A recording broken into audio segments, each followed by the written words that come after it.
नमस्कार, मैं चित्रलेखा स्वागत करती हूँ आपका अपनी आज की क्लास में। Very very good evening. कैसे हैं आप लोग? मैं आशा करती हूँ कि आप सभी स्वस्थ हैं और आप सभी की पढ़ाई भी बहुत अच्छी चल रही होगी। चलिए तो स्टार्ट करते हैं हम अपनी आज की क्लास। कल हमने मैलिनोवस्की के सारे कॉन्सेप्ट देख लिए थे, उनकी लास्ट में बुक बच गई थी। आज बुक लिख लीजिए पहले, आफ्टर दैट हम स्टार्ट करेंगे रैडक्लिफ ब्राउन। ठीक है, तो सबसे पहले मैलिनोवस्की की बुक लिख लीजिए। उनकी बुक्स हैं कुछ और बुक से प्रश्न आते हैं, तो उनकी बुक्स हैं, उनका नाम लिखिए। सबसे पहले है the Trobriand island, the Trobriand island 1915। Second book का नाम लिखिएगा उनकी argonauts of the Western Pacific, argonauts argonauts या argonauts of the Western Pacific,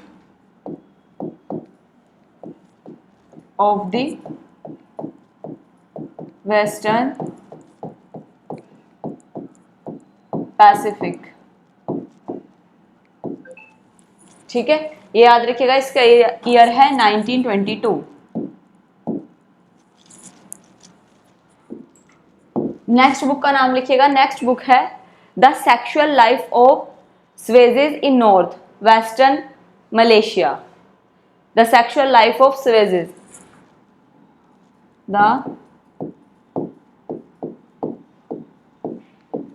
the sexual life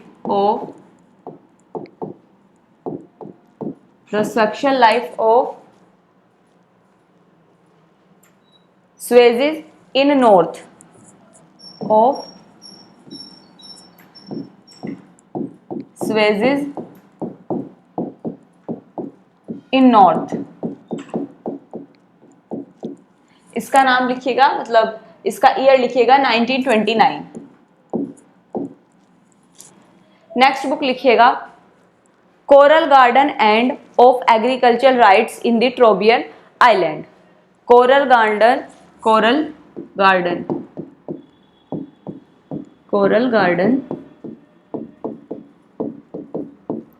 जो कोरल गार्डन्स हैं एंड ऑफ एग्रीकल्चरल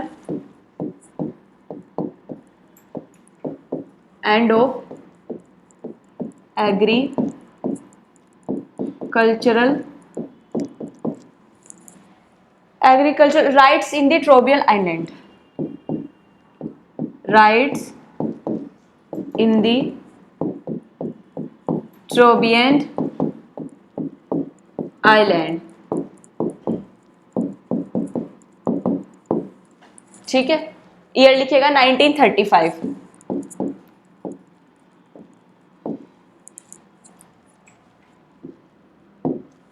नेक्स्ट लिखिएगा, नेक्स्ट बुक है the scientific theory of culture. ये बहुत इंपॉर्टेंट बुक है, अक्सर पूछ ली जाती है। The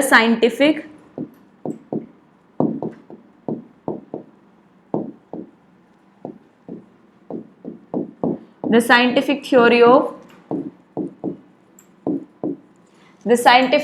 of culture 1944, culture 1944। Next book लिखिएगा, नेक्स्ट है the dynamics of culture change, the dynamics of culture change. ये लिखिएगा, ईयर लिखिएगा 1945। नेक्स्ट बुक भी इंपॉर्टेंट है ये वाली, ये लिखिएगा magic science and religion, magic science and religion.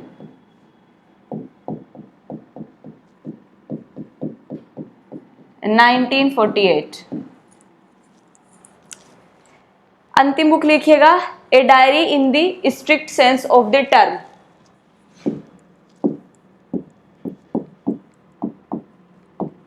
A diary in the strict sense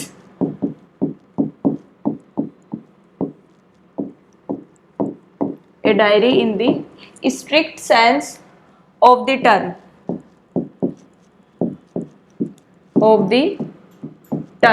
year लिखिएगा इसमें 1967। ये सारी बुक लिख लीजिए, मैलिनोवस्की की है, एग्जाम में पूछी जाती हैं, या फिर स्क्रीनशॉट ले लीजिए इसका।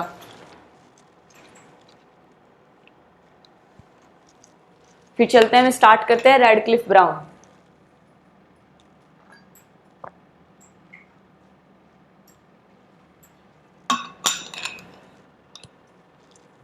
चलिए, तो अब थोड़ा जान लेते हैं किसके बारे में, रैडक्लिफ ब्राउन के बारे में। अच्छा, ये वही रैडक्लिफ ब्राउन है जब हमारे यहाँ अंग्रेजों का राज था। ये हमारे यहाँ आते हैं और हमारे अंडमान निकोबार द्वीप समूह पे अपनी रिसर्च करते हैं। तो पहले तो याद रखिएगा, रैडक्लिफ ब्राउन ने हमारे यहाँ अंडमान निकोबार पर रिसर्च की। उसके बाद ये ना सैनिकों को कपड़े पहनकर जाते थे, तो लोग वैसे ही डर जाते थे वहाँ के। तो बहुत सारे इनके ऊपर प्रश्न भी उठाए जाते हैं कि इनकी रिसर्च ऐसी नहीं थी, वैसी नहीं थी, आलोचनाएं भी की जाती हैं।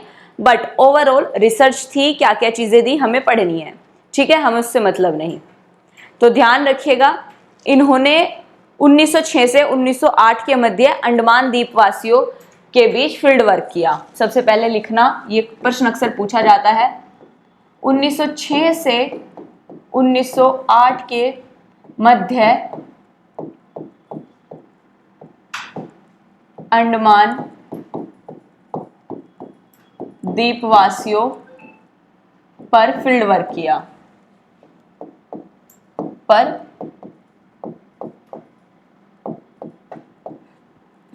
किया, ठीक है, ये याद रखना। चलिए, अब डायरेक्ट ना इनके कॉन्सेप्ट देख लेते हैं, इनकी इंपॉर्टेंट अवधारणाएं या कॉन्सेप्ट, कि भाई इन्होंने कौन कौन से महत्वपूर्ण कॉन्सेप्ट दिए, वन बाय वन, और कुछ एक्स्ट्रा जो होंगे जिस पर इन्होंने बात कही होगी उनको हम पढ़ लेंगे। तो एक तो इनका सबसे मेन है जो सोशल स्ट्रक्चर, और या फिर कहिए सोशल फंक्शनलिज्म पूछा जाता है।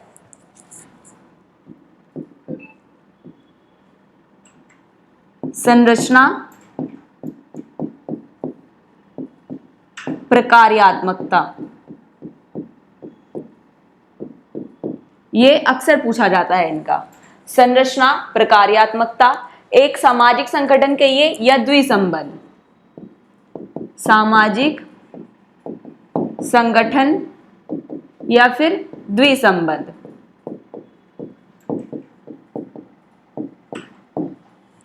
ठीक है, ये पूछे जाते हैं, इनकी जो थ्योरी है, ठीक है। एक इन्होंने बायोलॉजिकल बताया था कि जैविक व्यक्ति है, सामाजिक व्यक्ति है, किस प्रकार से है वो पूछा जाता है इनका।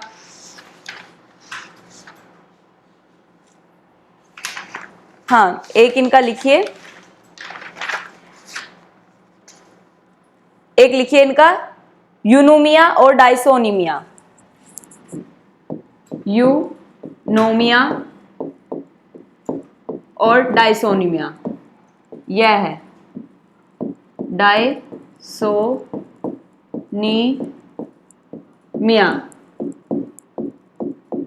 यूनीमिया और डाइसोनिमिया, जिनका जो अवधारणा है, कॉन्सेप्ट है, यह भी पूछी जाती है, ठीक है।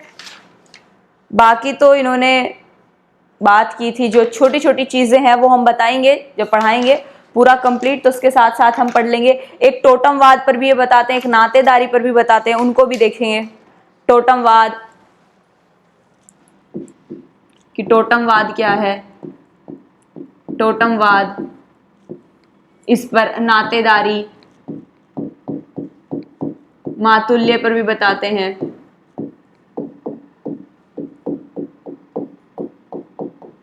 तो इन सभी को हम वन बाय वन करके, जितने भी कॉन्सेप्ट हैं उनको वन बाय वन करके हम पढ़ेंगे अब, ठीक है। चलिए, तो अब सबसे पहले आपको हेडिंग डालनी है स्ट्रक्चर एंड फंक्शन क्या है। हेडिंग डालिए फर्स्ट,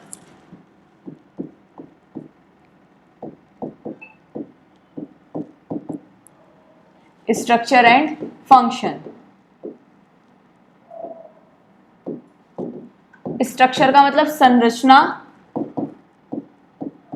और फंक्शन का मतलब प्रकार्य।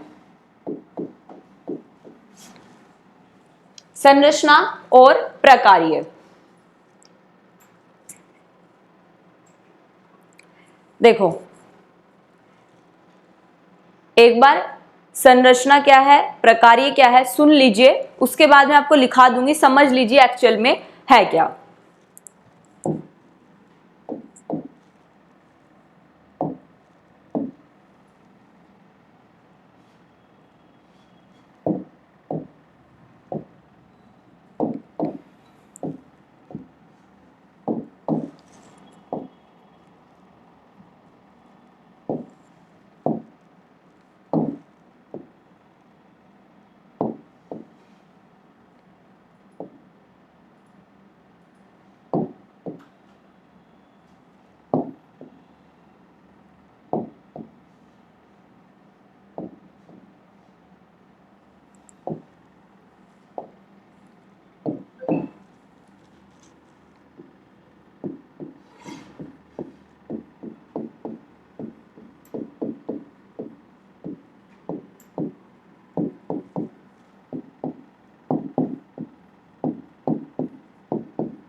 देखो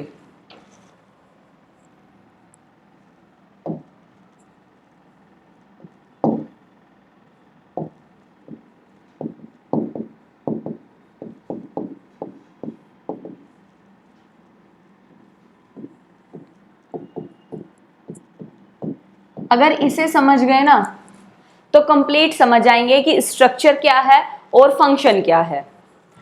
ये जो पिंक बॉक्स दिखाई दे रहा है इसे मान लो ये हमारा समाज है, ठीक है।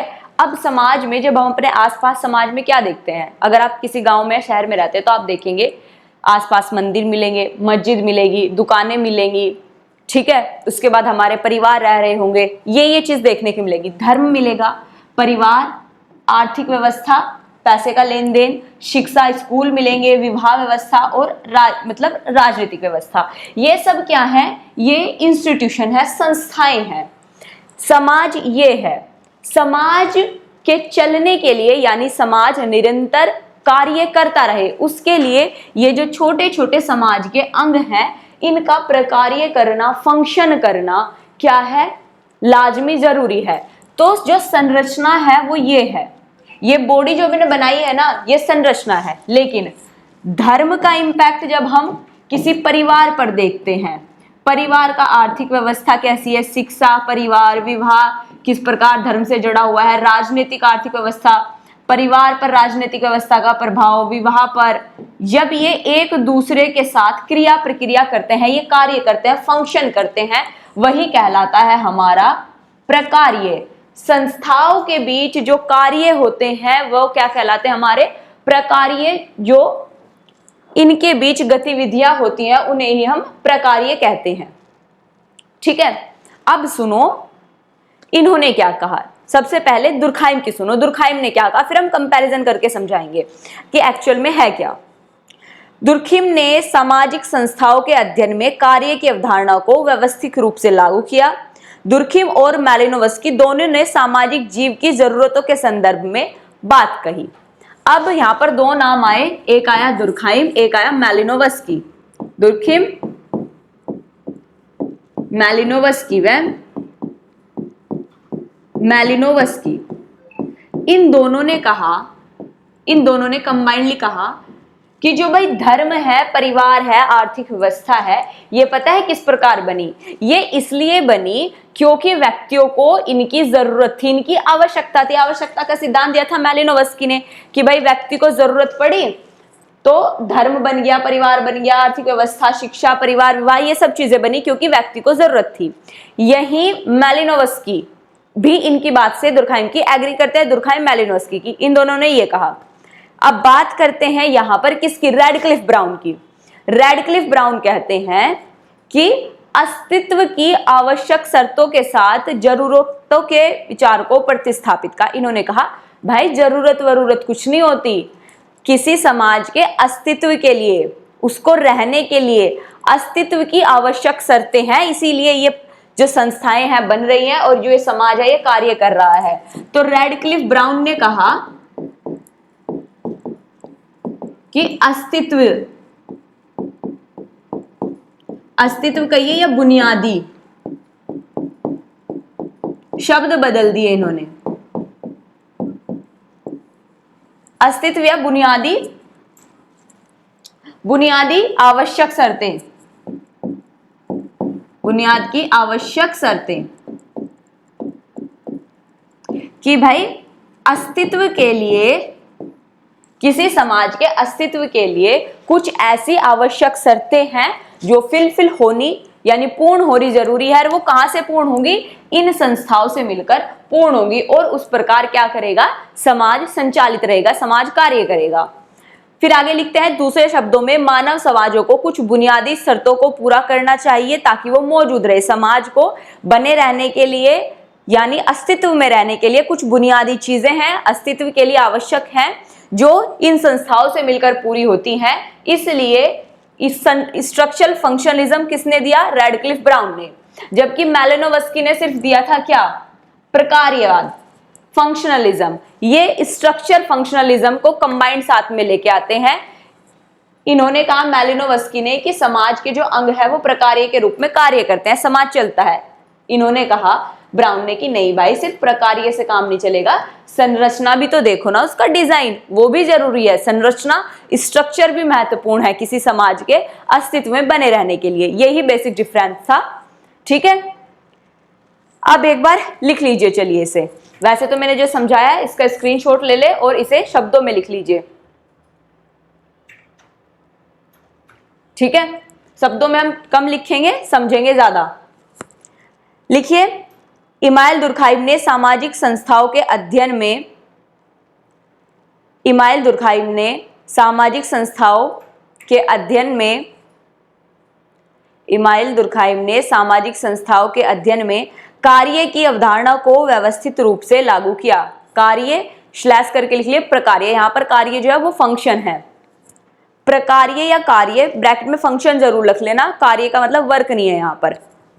प्रकार्य की अवधारणा को व्यवस्थित रूप से लागू किया, प्रकार्य की अवधारणा को व्यवस्थित रूप से लागू किया।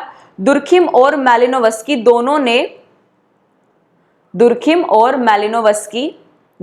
मैलिनोव्स्की दोनों ने सामाजिक जीव की जरूरतों के संदर्भ में कार्य की बात की। दुर्खिम और मैलिनोव्स्की ने सामाजिक जीव की जरूरतों के संदर्भ में कार्य की बात की, कार्य यानी प्रकार्य की बात की।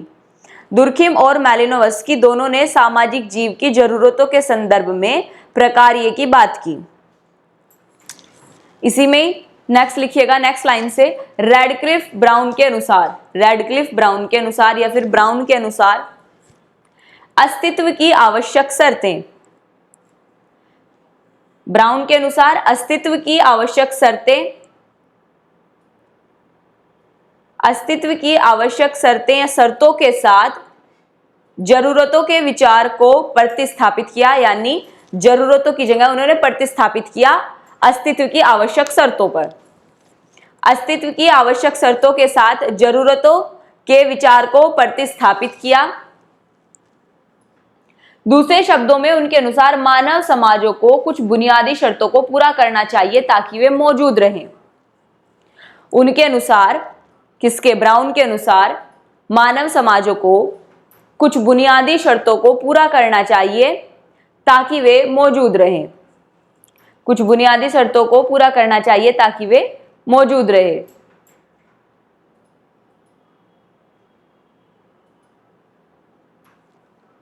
ठीक है, अब देखो सुन लीजिए, ये लिखना नहीं है, इसमें लिखा है जिस प्रकार पशु को सांस लेना, भोजन करना, मल त्यागना और समागम करना चाहिए, उसी प्रकार सामाजिक जीवों यानी व्यक्तियों की बात हो रही है, सामाजिक जीवों की कुछ गतिविधियां करनी चाहिए। रैडक्लिफ ब्राउन के अनुसार अस्तित्व के लिए आवश्यक शर्त को उचित प्रकार की वैज्ञानिक जांच द्वारा खोला जा सकता है।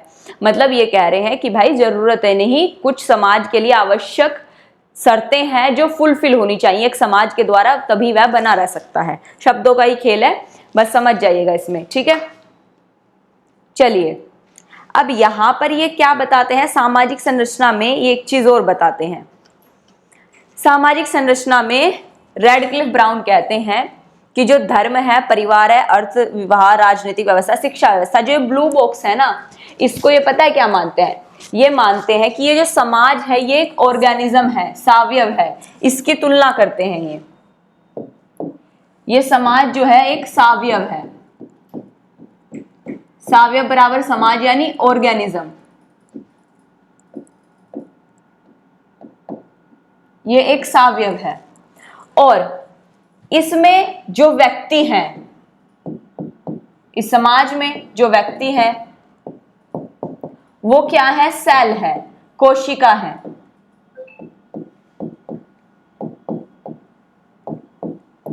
व्यक्ति क्या है, कोशिका है। अब यहां पर ब्राउन कहते हैं कि भाई जब जिस प्रकार शरीर में सेल बनती है, टूटती है, लेकिन हमें पता नहीं चलता, जैसे हमारे हाथ पे जो स्किन है लाखों सेल बनती है, अंदर लाखों सेल बनती है, टूटती रहती है, हमें पता नहीं चलता, हमारा हाथ कॉन्टिन्यूसली कार्य करता रहता है। इसी प्रकार ब्राउन यहाँ पर समाज की तुलना एक सावयव से करते हैं और कहते हैं कि जो ये व्यक्ति है ना, ये सेल की भांति है, ये मरते रहते हैं, पैदा होते रहते हैं, इनका दाह संस्कार होता है, फिर विवाह व्यवस्था होती है, फिर बच्चे होते हैं, प्रजनन होता है, फिर उनका पालन पोषण होता है। तो ये जो सेल है ना, बनती बिगड़ती रहती हैं, इससे समाज पर कोई प्रभाव नहीं पड़ता, समाज अपना लगातार कार्य करता रहता है। और जिस प्रकार का समाज होगा यानी जिस प्रकार की संरचना होगी उस प्रकार वह समाज कार्य करेगा। यह अभी आधुनिक समाज का एग्जाम्पल था। कौन सा समाज है, आधुनिक समाज। अगर हम इसे आदिम समाज में लेके चल जाएं, आदिम जहां जिंगलाला होता था, वहां पर क्या होता था, एक समूह में कुछ लोग रहते थे और उसका समूह का एक राजा होता था। फिर वह जब राजा बूढ़ा हो जाता था या मर जाता था या दूसरा व्यक्ति उसे हरा देता था तो दूसरा राजा आ जाता था। वो खाना बदोश जिंदगी जीते थे कि कुछ समय यहाँ पर रह लिए, कुछ समय वहां पर जाके रह लिए। तो वहां के समाज की संरचना कैसी थी, खाना बदोश थी। तो वो कार्य भी प्रकार्य कैसे करते थे कि भाई राजा जो जिसके पास ज्यादा पावर वो राजा। वर्तमान समय में ऐसा नहीं होता, क्योंकि समाज की जैसे ही संरचना बदली, समाज का कार्य करने का, प्रकार्य करने का तरीका बदल गया। आदिम समाज में वोट नहीं डलती थी, जिसके पास शक्ति वो राजा। वर्तमान समाज में वोट डलती है कि भाई जिसके साथ लोगों का प्यार वो राजा। ये क्या है कि जिस प्रकार का स्ट्रक्चर है उसी प्रकार वह समाज प्रकार्य करेगा, फंक्शन करेगा। आदिम समाज में जिस प्रकार का स्ट्रक्चर था उसी प्रकार आदिम समाज प्रकार्य फंक्शन कर रहा था। यही बेसिक समझाया जा रहा है रैडक्लिफ ब्राउन के अनुसार कि जिस प्रकार के समाज में स्ट्रक्चर रहेगा वो उसी प्रकार प्रकार्य करेगा। यही डिफरेंस बताया उन्होंने मैलिनोवस्की से अलग। मैलिनोवस्की कह रहे थे कि बस कोई भी समाज है उसके अंग प्रकार्य करते हैं, फंक्शन करते हैं। ब्राउन ने कहा नहीं भाई, स्ट्रक्चर भी देखो। तुम आदिम समाज में सिर्फ एक चीज कैसे ले सकते हो कि आदिम समाज में ना कोई कार्य प्रकार्य नहीं था, क्योंकि वहां खाना बदोश जिंदगी थी। वहां प्रकार्य इसलिए, मतलब कार्य इसलिए हो रहा था क्योंकि राजा बदल रहे थे, इसलिए क्योंकि वहां का स्ट्रक्चर ऐसा था। ये डिफरेंस बताते हैं बेसिकली कौन, ब्राउन। आई बात समझ में? बट ये हमने सब कुछ लिख लिया, इसको याद रखना। एक डिफाइन ये सेल वाली और सावयव वाली ये और लिख लो, लिखो जरा इसमें। सामाजिक प्रकार्य मतलब संरचना प्रकार्य लिखेगा, यही संरचना प्रकार्य, और नहीं लगाना, संरचना प्रकार्य एक साथ लिखना है आपको। संरचना प्रकार्य में लिखिएगा डिफाइन है इसकी। सावयव के कई अंग होते हैं, ये पूरा समाज एक सावयव है, इसके ये कई अंग है। सावयव के कई अंग होते हैं, सभी अंग अपना अपना कार्य करते हैं, यानी भाई विवाह व्यवस्था अपना कार्य कर रही है, धर्म अपना, आर्थिक व्यवस्था अपना। सावयव के कई अंग होते हैं, सभी अंग अपना अपना कार्य करते हैं। वह सावयव निरंतर चलता रहता है, वह सावयव निरंतर चलता रहता है। अगर अंग यानी कोई एक पार्ट, अगर अंग क्रिया न करे तो सावयव की मृत्यु हो जाएगी। अगर अंग यानी ये सभी अंग अपना कार्य करना बंद कर दें तो समाज नष्ट हो जाएगा, फिर दूसरा समाज आएगा, दूसरे समाज की संरचना आएगी और वह उसी प्रकार से फंक्शन करेगा। भाई आदिम समाज नष्ट हुआ तभी तो आके दूसरा सामंतवादी समाज आया था, या फिर कृषि व्यवस्था आई थी। जब सामंतवाद नष्ट हुआ तो आधुनिकता आई। तो ये यही समझा रहे हैं, अगर अंग क्रिया न करे, अगर ये कार्य करना बंद कर दे, अगर अंग क्रिया न करे तो सावयव की मृत्यु हो जाएगी। इसी प्रकार समाज प्रकार्य करता है, कि सेम समाज भी ऐसा ही है कि समाज के ये अंग हैं और अगर ये कार्य करना बंद कर देंगे तो समाज नष्ट हो जाएगा। इसी प्रकार समाज है।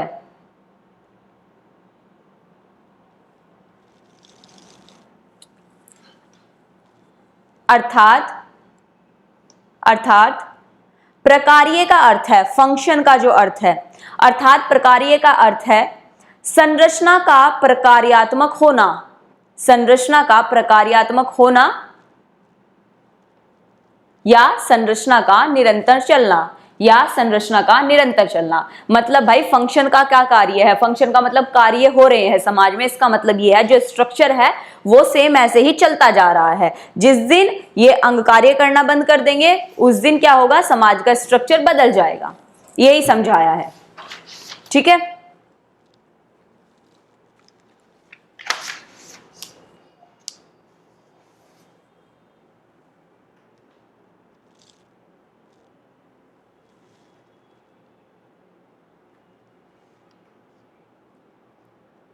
अब लिखिए कुछ ना डिफाइन है जो रेडक्लिफ ब्राउन की आपको लिखनी है डायरेक्ट। यहां से सिर्फ क्या होगा, डायरेक्ट हो सकता है स्टेटमेंट दे दे, ये मैं समझा दूंगी, बट आपको लिखना है रेडक्लिफ ब्राउन के शब्दों में। लिखिए रेडक्लिफ ब्राउन के शब्दों में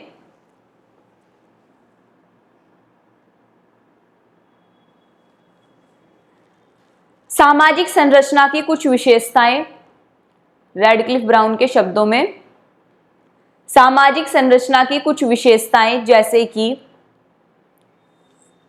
सामाजिक संरचना की कुछ विशेषताएं जैसे कि व्यक्तियों और समूहों का भौगोलिक वितरण प्रत्यक्ष देखा जा सकता है, जैसे कि व्यक्तियों और समूहों का भौगोलिक वितरण प्रत्यक्ष देखा जा सकता है। आई रिपीट, सामाजिक संरचना की कुछ विशेषताएं जैसे कि व्यक्तियों और समूहों का भौगोलिक वितरण देखा जा सकता है, लेकिन अधिकांश सामाजिक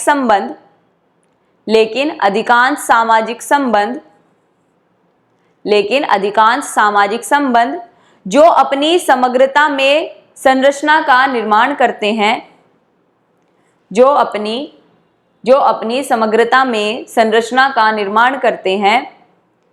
अपनी समग्रता में संरचना का निर्माण करते हैं, पिता और पुत्र, खरीदार और विक्रेता, शासक और प्रजा। आई रिपीट, पिता और पुत्र, खरीदार और विक्रेता, शासक और प्रजा जैसे संबंधों को उन सामाजिक गतिविधियों के अलावा नहीं देखा जा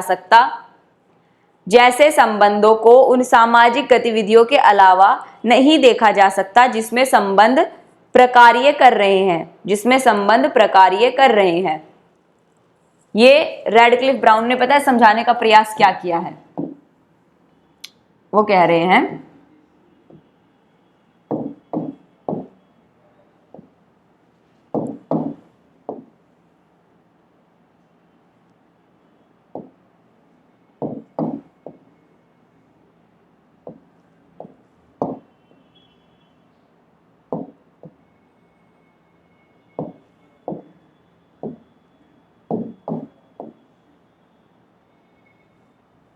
देखो, रेडक्लिफ ब्राउन ने कहा है, ये सपोज करो ये आपका कोई गांव है, ये एक गांव है या इसे एक समाज मान लो, समाज का एक पार्ट है गांव।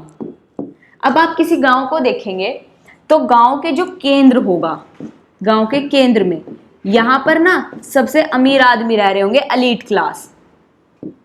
बिल्कुल सेंटर में। इनके पास ऊंची ऊंची बिल्डिंग होगी, सत्ता का प्राधिकरण इनके हाथ में होगा, ताकत इनके हाथ में होगी। ठीक है,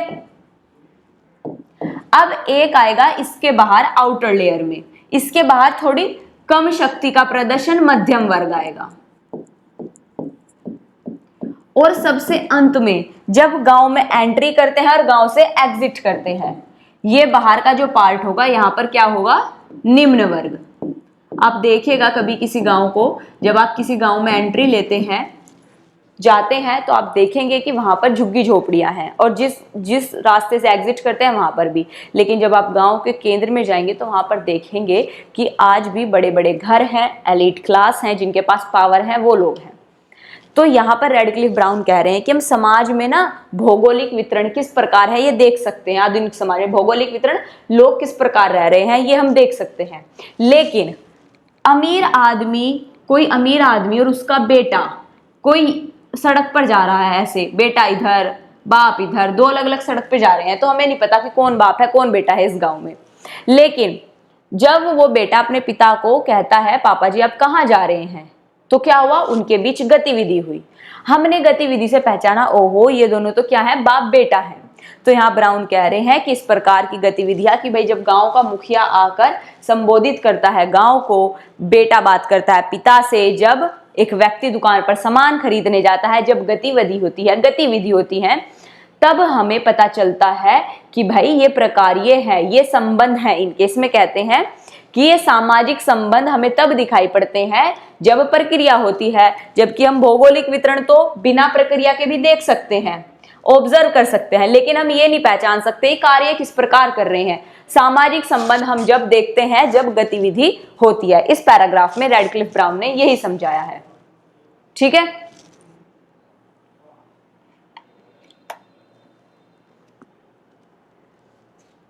दूसरा एक चीज कहते हैं कि भाई जो सामाजिक संरचना है, रेडक्लिफ ब्राउन ये समझ लीजिए, लिखने की जरूरत नहीं है, कि जो प्रकार्य है ना, जो प्रकार्य है और जो सामाजिक संरचना है, जो संरचना है समाज की, ये एक दूसरे पर अंतर्निर्भर है।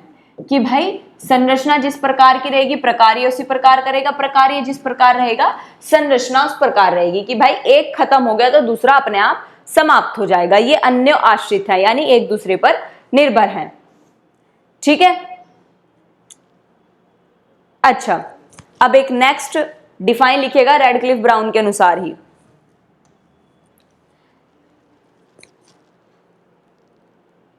लिखिएगा, रेडक्लिफ ब्राउन के अनुसार सामाजिक प्रणाली में, रेडक्लिफ ब्राउन के अनुसार सामाजिक प्रणाली में एक निश्चित प्रकार की एकता है। रेडक्लिफ ब्राउन के अनुसार सामाजिक प्रणाली में एक निश्चित प्रकार की एकता है, जिसे रेडक्लिफ ब्राउन ने कार्यात्मक एकता, फंक्शनल यूनिटी, फंक्शनल यूनिटी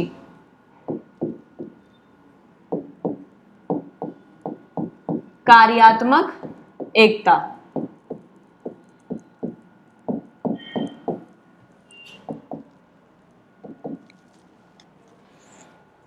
जिसे रेडक्लिफ ब्राउन ने कार्यात्मक एकता, फंक्शनल यूनिटी के रूप में मानते हैं। अभी हम समझेंगे कि फंक्शनल यूनिटी है क्या। इसके द्वारा वह एक ऐसी स्थिति का अर्थ प्रतिपादन करते हैं, इसके द्वारा कार्यात्मक एकता के द्वारा, इसके द्वारा वह एक ऐसी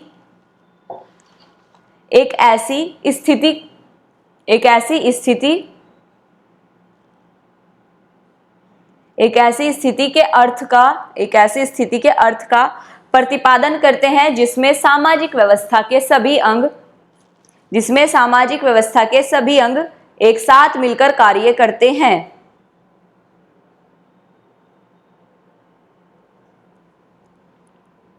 जो सुसंगत रूप से अर्थात निरंतर संघर्षों का उत्पादन किए बिना जिन्हें हल या विनियमित नहीं किया जा सकता है। कार्यात्मक एकता का मतलब यहाँ पर ये कहा है कि भाई धर्म परिवार से जुड़ा है, परिवार आर्थिक व्यवस्था से जुड़ी है, ये आपस में ना क्या है, एक फंक्शनल यूनिटी के रूप में कार्य करते हैं, ये सब एक साथ मिलकर कार्य करते हैं। ठीक है, ये कहा गया है यहाँ पर कार्यात्मक एकता का मतलब कार्यात्मक एकता हम देख सकते हैं कि जो व्यक्ति गलत कार्य करेगा ये सब क्या करेंगे, उसे दंड देंगे। जैसे कोई अपराधी है, समाज के लिए अगर किसी ने रेप किया है तो पूरा समाज उसके लिए एक तरफ खड़ा हो जाएगा कि भाई इसको क्या करो, दंड दो। जब ये अपना दंड भोग लेगा वापस समाज में आ जाएगा। तो ये क्या है, कार्यात्मक एकता है, एक फंक्शनल यूनिटी है कि प्रकार्य करने के लिए सबके सब एक यूनिटी में आ गए कि भाई अपराध किया, अपराधी को दंड दिया जाए, फिर वापस समाज में आएगा। ठीक है,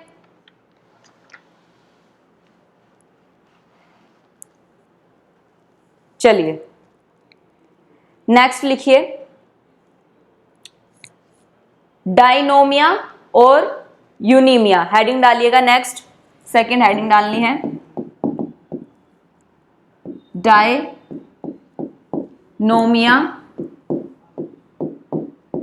और यूनीमिया।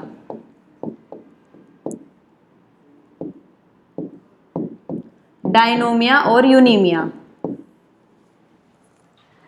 डायनोमिया और यूनीमिया।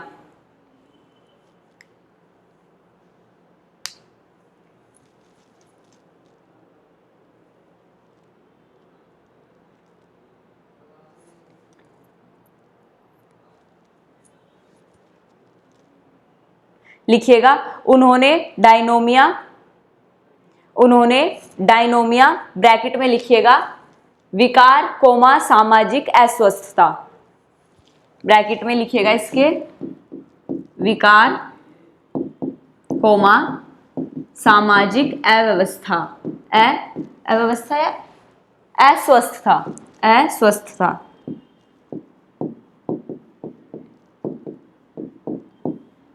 विकार कोमा सामाजिक अस्वस्थता से यूनीमिया।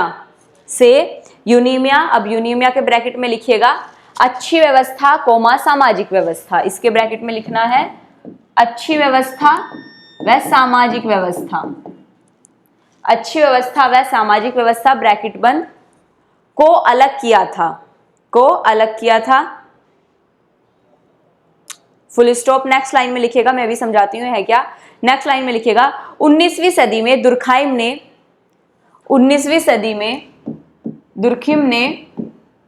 एनोमी, 19वीं सदी में दुर्खाइम ने एनोमी की अवधारणा की मदद से सामाजिक विकृति को समझने की कोशिश की,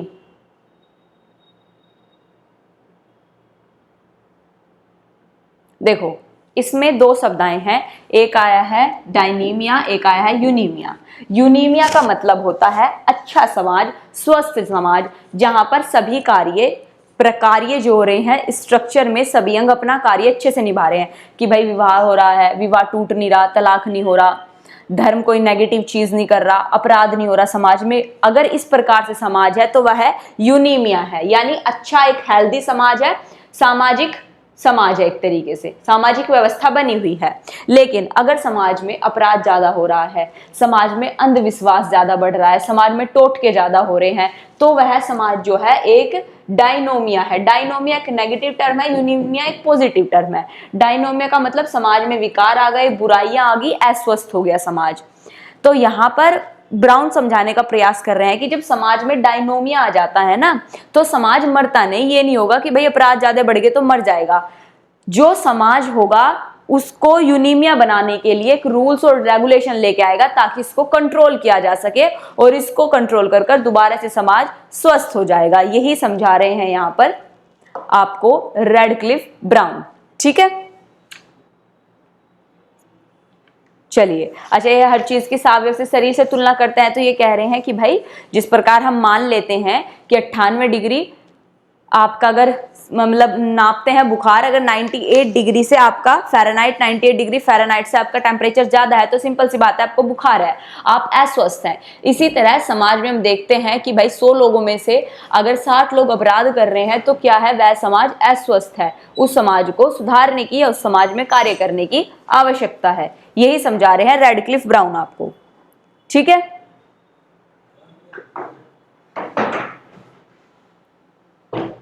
चलिए एक एग्जाम्पल लिखिएगा। उन्होंने जब अंडमान निकोबार द्वीप समूह का, अपने शब्दों में लिख लीजिएगा, मैं समझा देती हूँ कि एक्चुअल में है क्या। जब वो अंडमान निकोबार द्वीप समूह पर रिसर्च कर रहे थे, रिसर्च क्या कर रहे थे, अंग्रेजों की वर्दी पहनकर घोड़े पर सवारी कर कर चले जाते थे। लोग वहां पर वैसे ही दुखी हो जाते थे कि भाई ये तो है ही, दोगले लोग यहाँ पर आ गए दुखी करने के लिए। तो वो अपने मन से जो देखते थे, जो सोचते थे, जो पूछते थे, वही लिख देते थे। तो उन्होंने अब से 100 साल पहले स्टडी की थी, 1906 से 1908 के मध्य। अब 2022 चल रहा है तो सोचो कितने वर्ष हो गए होंगे। तो यहाँ पर समाज, इन्होंने तो दो चीज को इग्नोर किया, संघर्ष को और परिवर्तन को। इनकी आलोचना होती है कि भाई ना तो इन्होंने बताया कि समाज में संघर्ष होता है, लड़ाई भी होती है, और समाज ना परिवर्तन भी होता है, समाज में समाज बदलता भी है। इस चीज को इन्होंने इग्नोर किया। एक इन्होंने स्थान और समय को इग्नोर किया, समय और स्थान को भी इग्नोर किया। इन दो चीजों पर इनकी आलोचना होती है कि भाई ना तो इन्होंने ये देखा कि किस सदी की बात हो रही है, ना इन्होंने देखा किस स्थान की बात हो रही है, ना इन्होंने संघर्ष को बताया, ना इन्होंने बताया आपका परिवर्तन को बताया। तो इस चीज पर इनकी आलोचना भी होती है। तो इन्होंने 100 साल पहले अंडमान निकोबार में देखा था, एक रोदन प्रक्रिया कहते हैं उसे, रोदन प्रक्रिया। इन्होंने कहा कि अंडमान निकोबार में ना क्या चीज है, जब दो दोस्त या दो रिश्तेदार काफी टाइम बाद मिलते हैं ना, वो एक दूसरे को गले लगकर हक कर कर रोते हैं। अब इन्होंने सोचा भाई ये प्रक्रिया तो बड़ी अजीब सी है कि दो दोस्त मिल रहे हैं वो रो रहे हैं। तो तब ये देखते हैं, तब ये पाते हैं कि ये प्रक्रिया इसलिए हो रही है ताकि समाज ना स्ट्रेस फ्री, तनाव फ्री रहे।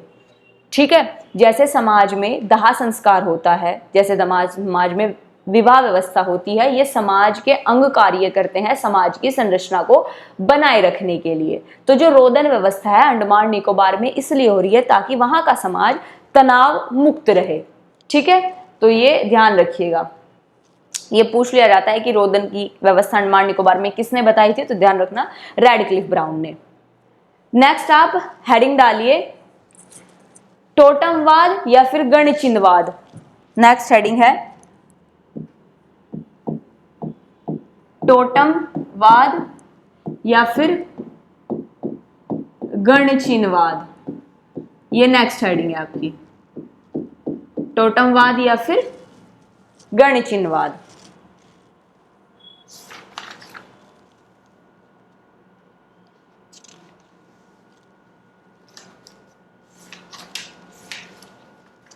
इसमें लिखिएगा टोटमवाद में, टोटमवाद या गणचिन्हवाद, इसमें लिखिएगा टोटमवाद में समाज के भीतर, मैं भी समझाऊंगी पहले लिख लीजिए।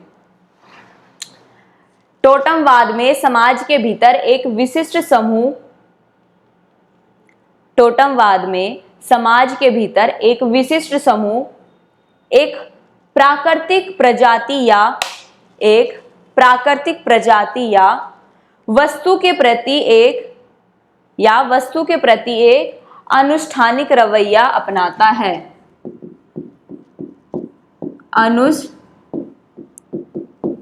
अनुष्ठानिक रवैया अपनाता है। आई रिपीट अगेन,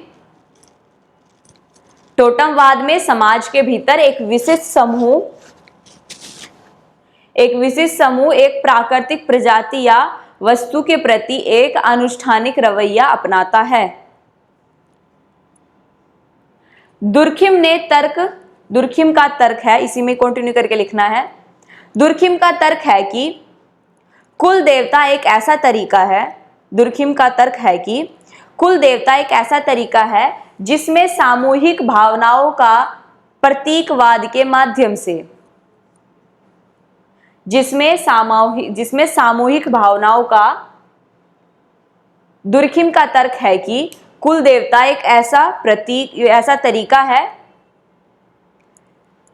का तर्क है कि कुल देवता एक ऐसा तरीका है जिसमें सामूहिक भावनाओं का प्रतीकवाद के माध्यम से प्रतीकवाद के माध्यम से व्यक्त और अनुष्ठान किया जाता है। प्रतीकवाद के माध्यम से व्यक्त और अनुष्ठान किया जाता है। यह प्रतीकवाद समूह की एकजुटता को बनाए रखने में मदद करता है। यह प्रतीकवाद समूह की एकजुटता को बनाए रखने में मदद करता है। यह प्रतीकवाद समूह की एकजुटता को बनाए रखने में मदद करता है। लेकिन दुर्खिम एक महत्वपूर्ण प्रश्न को नहीं छूता है। लेकिन दुर्खिम एक महत्वपूर्ण प्रश्न को नहीं छूता है, अर्थात प्राकृतिक वस्तुओं को टोटम के रूप में क्यों चुना जाता है। अर्थात प्राकृतिक वस्तुओं को टोटम के रूप में क्यों चुना जाता है।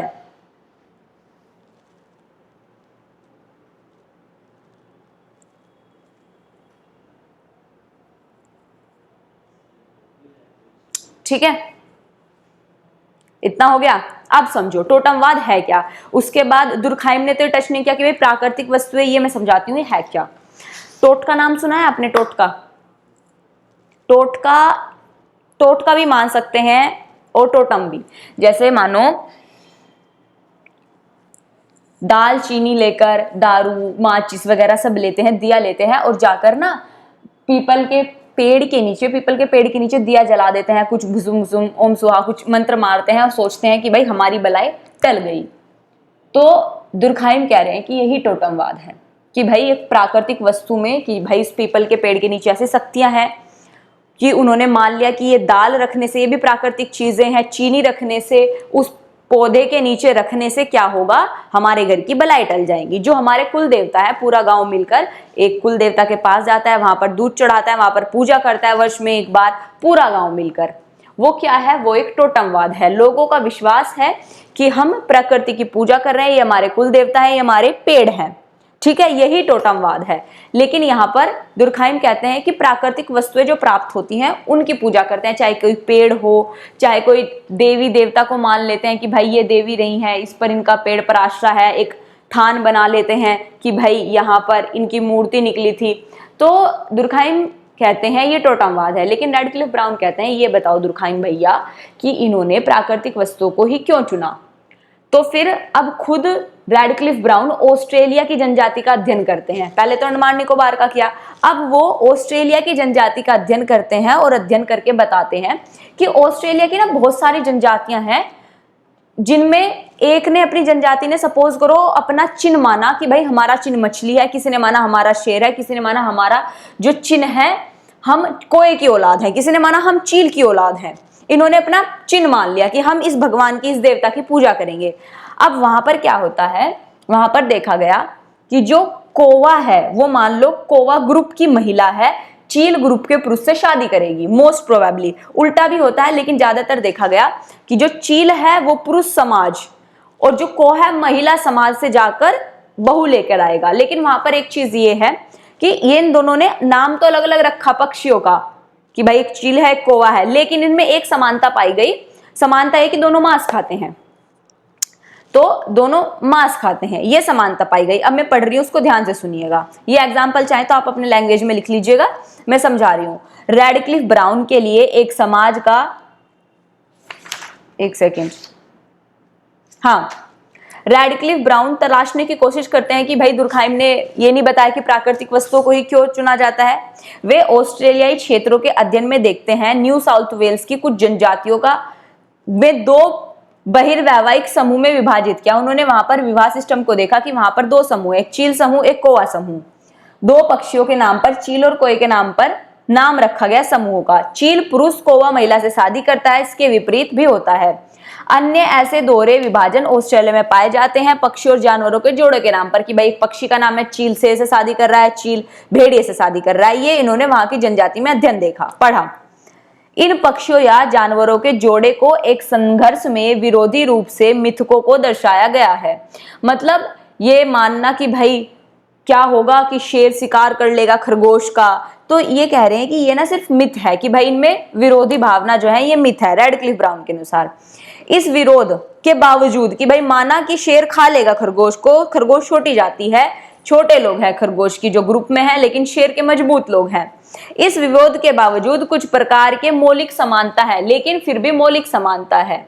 मौलिक समानता कैसे? मौलिक समानता ये है कि चील भी है और कौवा भी है, दोनों क्या करते हैं? दोनों मांस खाते हैं, ये इनमें समानता है। विरोध क्या है कि चील कौवे को भी खा सकती है, लेकिन समानता यह है दोनों मांस खाते हैं। ठीक है, तो इसमें दिलचस्प रूप से पर्याप्त समूह के बीच संबंध गठबंधन प्रतियोगिता में एक है, एक ही समय में युग्मित और विपरीत किया जा सकता है। तो इन्होंने एनालिसिस इसी प्रकार किया, भाई प्राकृतिक वस्तुओं में अलग अलग होने के बाद भी एक समानता है, इसलिए अब रैडक्लिफ ब्राउन ये मानते हैं कि इन्होंने प्राकृतिक वस्तुओं को इसलिए चुना क्योंकि इन्हें अपने एक समूह को बनाकर रखना था, अपने सामाजिक व्यवस्था को बनाकर रखनी थी। ये लिखिएगा अब इसमें। इस प्रकार रैडक्लिफ ब्राउन समूहवाद को बनाए रखने की, रैडक्लिफ ब्राउन समूहवाद, समूहवाद मतलब अपने ग्रुप को, समूहवाद को बनाए रखने की एक तकनीक, ब्रैकेट में लिखिएगा, अर्थात इनके कार्य, ब्रैकेट बंद, से अधिक के रूप में कुल देवता को देखते हैं, से अधिक के रूप में कुल देवता को देखते हैं। लेकिन यह भी एक ऐसी विधि के रूप में है, लेकिन यह भी एक ऐसी विधि के रूप में है जिसमें समूहों के बीच सामाजिक विरोध व्यक्त किया जाता है, जिसमें समूहों के बीच सामाजिक विरोध व्यक्त किया जाता है, ब्रैकेट में लिखेगा, अर्थात संबंधों की संरचना, अर्थात संबंधों की संरचना। आई रिपीट, इस प्रकार रैडक्लिफ ब्राउन समूहवाद को बनाए रखने की एक तकनीक, समूहवाद को बनाए रखने की एक तकनीक अर्थात इनके कार्य, ब्रैकेट बंद, से अधिक के रूप में कुल देवता को देखते हैं, से अधिक के रूप में कुल देवता को देखते हैं। लेकिन यह भी एक ऐसी विधि के रूप में है जिसमें समूहों के बीच सामाजिक विरोध व्यक्त किया जाता है, अर्थात संबंधों की संरचना, ब्रैकेट बंद। मतलब कंक्लूजन यही निकाला रैडक्लिफ ब्राउन ने कि भाई ये लोग ऐसा इसलिए करते हैं, प्रकृति की पूजा, टोटमवाद इसलिए मानते हैं ताकि ये अपने समूह की व्यवस्था को बनाए रख सकें, अपने समूह को, अपनी जाति को सेव कर सकें। ठीक है, ये बात कही रैडक्लिफ ब्राउन ने। अब एक रैडक्लिफ ब्राउन बताते हैं कि मजाक और टालमटोल यानी मजाक और परिहास क्या है। उनके अनुसार जो जीजा साली का संबंध है वो मजाक है, कि भाई समाज ने एक ऐसा ग्रुप बना दिया कि भाई जो जीजा है वो अपनी साली के साथ मजाक कर सकता है और साली अपने जीजा के साथ मजाक कर सकती है। वहीं एक परिहार क्या है? परिहार एक ऐसा संबंध है, पुराने जमाने में जो सास होती थी वो घंटियां पहनती थी, ढूंगे पर घंटियां पहन लेती थी, जैसे ही सास आती थी तो जो दामाद होते थे दामाद वहां से चले जाते थे। ये परिहार है, ये परिहार है, ये एग्जाम्पल था कि भाई दामाद अपनी सास से बात नहीं करेंगे, वहां से उठ के चले जाएंगे ताकि व्यक्ति को महसूस हो जाए कि दूसरा व्यक्ति आ रहा है। ये परिहार है। मजाक क्या था?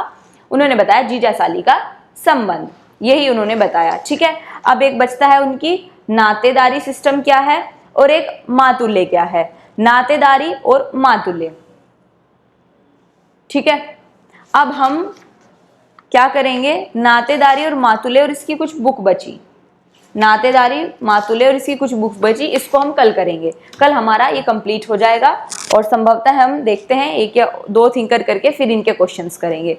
तो आई होप आपको समझ आएगा स्ट्रक्चरल फंक्शनलिज्म क्या है। इन्होंने ऑस्ट्रेलिया की जनजाति का अध्ययन किया, इन्होंने अंडमान निकोबार द्वीप समूह की जनजाति का अध्ययन किया, इन्होंने टोटमवाद को बताया, इन्होंने सामाजिक संरचना को बताया, सामाजिक प्रकार्यवाद को बताया। जो भी आज हम पढ़ पाए इसमें से हमने कौन कौन से करे, इनको ना मतलब याद रखना तभी होगा। आज हमने ये पढ़ लिया, यूनोमिया डायसोमिया में पढ़ लिया, सामाजिक प्रकार्यात्मकता, सामाजिक संगठन क्या है, सामाजिक संगठन हमने पढ़ लिया। मैंने बता दिया सामाजिक संगठन वही है जो संस्थाओं का है, दो या दो से अधिक व्यक्तियों के बीच का जो संबंध है वही सामाजिक संगठन या फिर द्विसंबंध कहलाता है। टोटमवाद भी हमारा हो गया। नातेदारी और मातुल्य बचा है, नातेदारी, मातुल्य और बुक्स, ये तीनों हम कल करेंगे और प्रयास करेंगे नेक्स्ट टॉपिक किया जाए स्टार्ट। ठीक है, चलिए अपना ध्यान रखिएगा, स्वस्थ रहिए, मस्त रहिए और पढ़ाई करते रहिए। मिलते हैं नेक्स्ट क्लास में, तब तक के लिए धन्यवाद।